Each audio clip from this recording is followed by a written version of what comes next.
What's going on, guys? Welcome to this video. Today I'm going to talk to you about how you can get your brand into retail stores. I've seen a few people commenting this on my posts. Just a bit of context and a bit of background. So I previously built a brand called Elias Skin. We were in around 5,000 retail stores globally.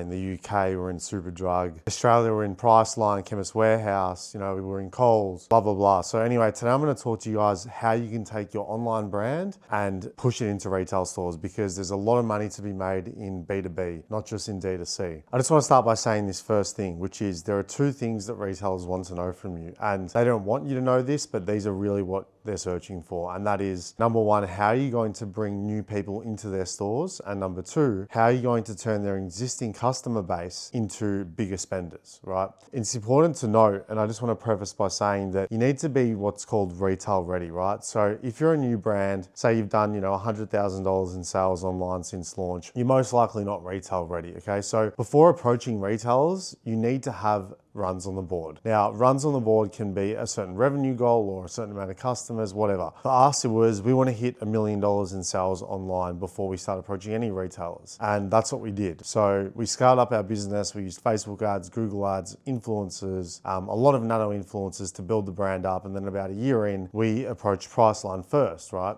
And what we actually did is, which is really powerful, is we screenshotted and saved every single influencer that had posted for us, put them in a Google Drive link, and we would actually send it to the buyers of these retail stores. And we'd say to them, hey, look how many people are using our product, look how many people are loving our product. And it really grabs their attention, and it shows them, wow, like these guys are a serious brand, right? Like people are using this product, they're loving it. The first thing you should be doing is sending out to a ton of nano and micro influencers. And I say micro because these days you don't need to pay big influencers for this purpose anyway. For this purpose, we're really wanting to show retailers, hey, there is demand for our product, okay? So that's how they're, number one, gonna know that you can bring new people into their store, because there's already demand, okay? To find the email addresses of these buyers, what you should do is go to lusher.co, and you wanna find them on LinkedIn, okay? So type in, for example, Priceline Pharmacy, Chemist Warehouse, whoever it is, and you wanna look for the buyers. The buyers are the ones who organize new brands to come into the store, okay? So use Lusher, strip their email.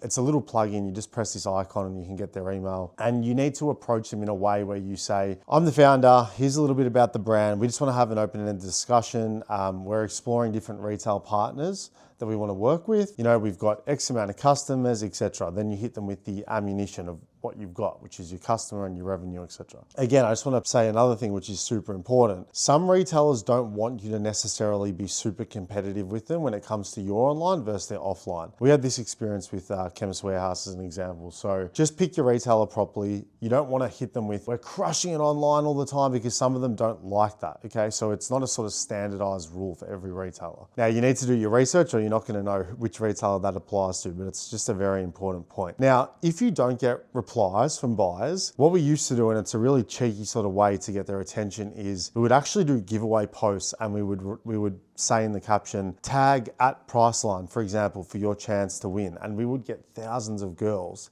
tagging Priceline on a post. We would also run ads, localized ads around head office. You find where the head office is for a specific retail outlet, and you run localized ads just to that region. You just pump it, right, to get their attention. Another thing we would do is we would get people to go into store and ask them, hey, do you guys have the Elias Skin Clay Mask? And we did this over and over and over and over.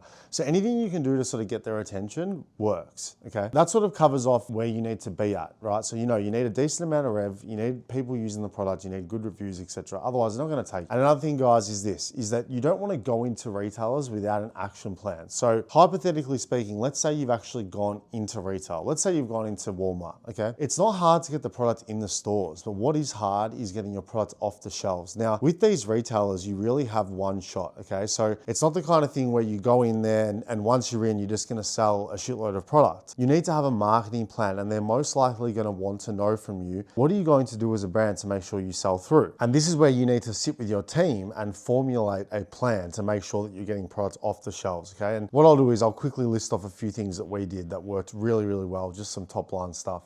Getting influencers to go into stores, film vlog content, you know, come spend the day with me. First, I'm gonna go to Walmart to pick up my Elias skin mask as an example. What we do is we'd actually send product out to influencers, get them to walk in with the product, or we would give them money to buy the product from the store and then film it. Running promos and things like, you know, golden ticket giveaways, where you give away an actual holiday and then you put a golden ticket into a product, and then to enter the giveaway, they have to go in store to buy. So things like that. Obviously as well, influencers, really important. So pushing it with micro influencers, nano influencers, bigger influencers, you know, now available in Walmart, Chemist Warehouse, etc. So really what it's about is once you actually have launched, it's about driving people to the store and maybe potentially as well sacrificing some of your own D2C sales to really push people to store. Because like I said, once you are in there, you don't want to mess up that opportunity, because if you don't sell through, you're out. Another thing I want to talk about is the different options when it comes to retailers and what you need to look out for, okay? So it really depends on your brand, and there's not a standardized sort of way of doing things, but you need to think about where you sit as a brand. Are you a premium brand? You know, are you an affordable brand, luxury, etc.? Because the type of retailer that you go in, whether it be online or offline, needs to reflect your brand, right? So as an example, if you're a premium brand, you don't want to go into a retailer that's going to put you on discount all the time, okay? Because it's going to take away people from your online store, but it's also going to devalue your brand. So don't chase sort of short-term money. You need to make sure they're in alignment with you. You also want to make sure that the retailers are going to support you. So I've already spoken about how you're going to support them, but in these calls that you have with them, it's important for you to ask, well, how are you going to support us as a brand? Because a lot of these retailers, what they're going to say is, look, we're happy to take you, but we want exclusivity over your brand. Now, if you're in America or Australia or wherever as an example, and you've got one retailer that wants exclusivity, they better be giving you a good deal.